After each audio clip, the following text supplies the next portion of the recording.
Now, a huge thank you to everyone who supports the UK column. If you're not supporting us yet, please consider doing this. You can make a donation, or you can take out a membership, a monthly, an annual, or a lifetime membership.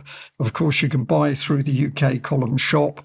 And as we always like to point out, we have Clive de Carle health products, and we make a small percentage off those. So if you're interested in health and you feel you need something, that also helps the UK column.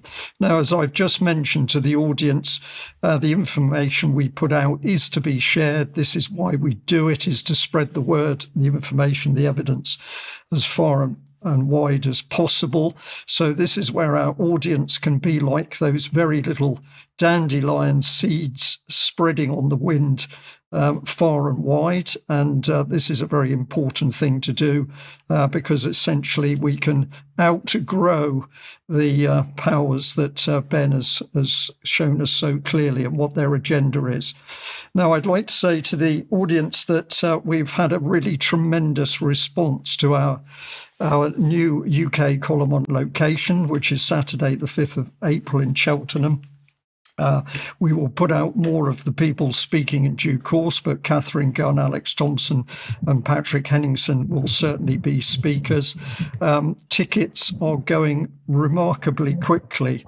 So over a third of the tickets have already gone. So we're going to say to UK column members and also new people, if you want to come to this event, we advise you to get online and get hold of a ticket as soon as you can, because this is quite unprecedented response. We think we've hit the correct button with the subject of the deep state.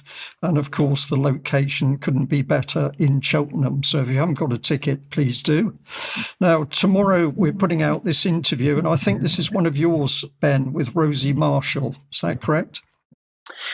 It is, yes. It's a fantastic discussion with Rosie Marshall, talking about the amazing work that she's doing with an organisation called Forest of the Fallen in her hometown of Sydney, Australia, to commemorate those that have been injured and killed by the COVID vaccines. Okay, thank you very much. And as always, we're delighted to advertise the Public Child Protection Wales Conference, 22nd of January. That's going to be in a location near Newport, South Wales, and tickets are £5. These ladies have done brilliant work exposing the abuse of children through the education system, so please do give them support. And we're also going to put a call out for people to help support the fundraiser, which is all about ethical raw milk dairy farming. So you can have a look at that on the GoFundMe page, but this is clearly an issue to do with our health and food, and you can help out by subscribing and donating to that campaign. Now, moving on, I do have a focus today on the BBC as always, because this multi-billion-pound operation is simply so disgraceful. But strangely, over the weekend, I was talking to a particular lady on the subject of Epilim, the drug Epilim, also known as sodium valproate. And then this morning, I was faced with a BBC article. Let's have a look at it on screen. So the headline was Mum's 20-year fight for epilepsy drug compensation. This is typical BBC because the focus is not on the problem, it's on compensation. And whilst we understand that will be very, very important to families affected, it doesn't stop the root problem. But we wanted to highlight here that back in 2008, UK column was warning about Epilim, sodium valproate, and we'd focused on this tragic story of a little girl approaching 13 who died as a result of this horrible drug.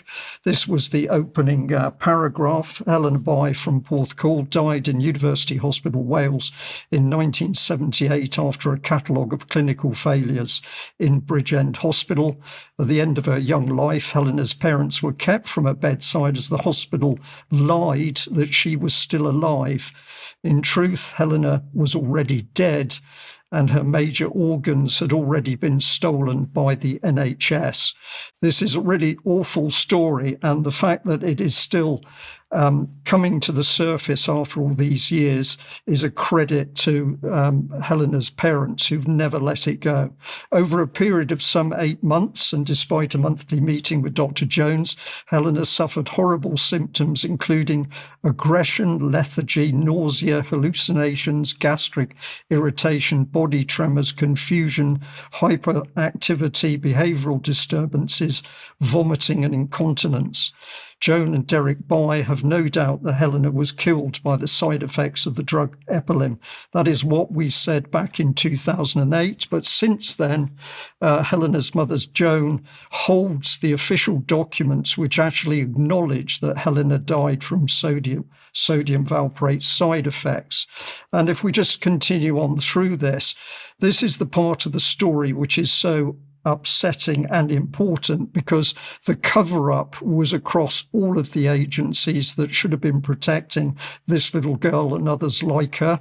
So we describe an evil conspiracy of lies, deceit, inaction, and cover-up across the NHS, the police, the judiciary, the General Medical Council, the coroner, MPs, and the government. And there can only be one assumption, and that is that the agenda was to protect the big pharma companies and cover up what had actually happened to the little girl as a result of side effects. Now, the UK column many years ago was able to interview Helena's father, Derek.